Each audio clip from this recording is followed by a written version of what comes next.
উত্তরের সীমান্তবর্তী অবহেলিত জনপদ চাঁপাইনবাবগঞ্জ। বছরের পর বছর উন্নয়নের তেমন ছোঁয়া লাগেনি এই জেলায়। এবারের নির্বাচন ঘিরে এখানকার মানুষ নতুন স্বপ্ন দেখছেন। বিশেষ করে নারীরাও তাদের প্রত্যাশার কথা তুলে ধরছেন। নারীরা চাইছেন এবার কেন্দ্রে গিয়ে ভোট দেবেন, পাশাপাশি এমন প্রতিনিধি নির্বাচন করবেন যারা নারীদের উন্নয়নে গুরুত্ব দেবে। AKS রোকনের তথ্য ছবিতে প্রতিবেদন। জীবনের ডাকে আমি সাড়া দেই, আমি থামি না। ফ্রিডম স্যানিটারি ন্যাপকিন, ফ্রিডম মানে স্বাধীনতা।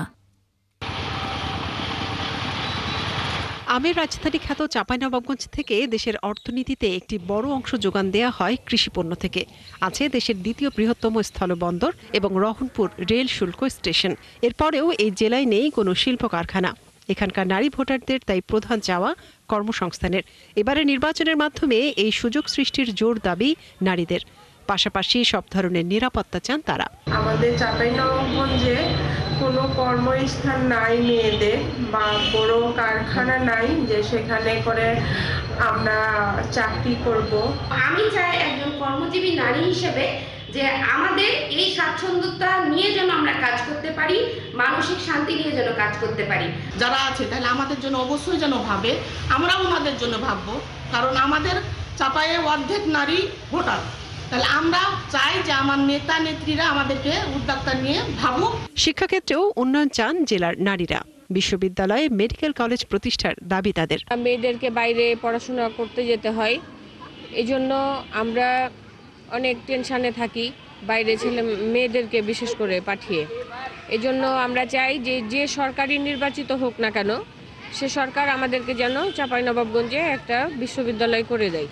জেলার বড় একটি গোষ্ঠী এই নারীরা রাজনীতি আর কর্মজীবনেও পিছিয়ে থাকতে চান না। আমরা চাই যে আমরা সামনে যে নির্বাচন আছে, এই নির্বাচনে আমরা একটা ভালো সরকার চাই, যাতে আমরা যে নারীরা বঞ্চিত আছি, আমি চাই যে আমার মতো আরো 10 জন নারী আমার মতো এগিয়ে আসুক। এমন একটা মন্ত্রী এমপি চাই যে আমাদের এই কাজগুলোকে বাস্তবায়ন করবে এবং একটু আমাদের দিকে নজর রাখবে।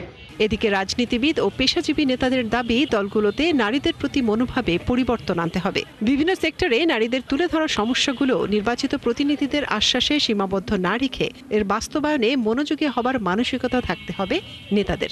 যদি মেয়েদের আসন বঞ্চিত না করে মেয়েদেরকে নমিনেশন দেওয়া হয়, তাহলে সেক্ষেত্রে হবে কি, ওই এলাকায় মেয়েরা বিভিন্ন সমস্যা যখন সম্মুখীন হবে, তখন মেয়েরা খুব কমফোর্টেবল ফিল করবে তাদের কাছে যে বিভিন্ন সমস্যার কথা বলতে। যে নমিনেশন সিস্টেমে আমরা দেখি যে নারীরা যে সরাসরি পাচ্ছে সেটা খুব কম পেয়ে থাকছে। তো সেই জায়গা থেকে আমার মনে হয় যে এই জায়গাটা দূর হওয়া দরকার। বর্তমান যে সরকার রয়েছে তার কাছে আমাদের চাওয়া থাকবে।